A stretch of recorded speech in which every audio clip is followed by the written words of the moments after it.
नमस्कार बंधुरा चले आसलाम आरो एकटी नतून रेसिपि निये। आजके कोनो मशलादार कोनो रेसिपि ना, आजके निये आसलाम माखा। तो आनारस एखन बाजारे खूब बिक्री होच्छे, तो झटपट बानिये फेलो आनारस माखा।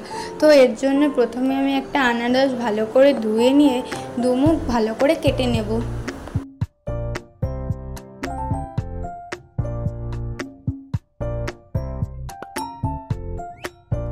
दुमुख काटा हये गेले भालो करे गाछ थेके खोसा छाड़िये नेब।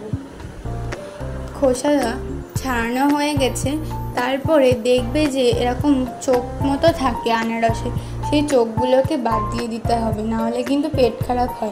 तारपरे भालो करे माঝখান थेके केटे निये माঝখানের जेई सादा अंशटा गोल करे केटे निये भालो करे टुकरो टुकरो करे नुन आर एकटु चिनी दिए भालो करे मिशिए निलेई रेडी आनारस माखा। तो तुम्हादेर এই রেসিপিটা কেমন লাগলো অবশ্যই কমেন্ট করে জানাবে। ভালো লাগলে লাইক শেয়ার করার অনুরোধ রইল। আর ইউটিউব থেকে দেখলে চ্যানেলটি সাবস্ক্রাইব আর পেজ থেকে দেখলে পেজটি ফলো করার অনুরোধ রইল। আবারও হাজির হব অন্য কোনো রেসিপির সাথে। টাটা।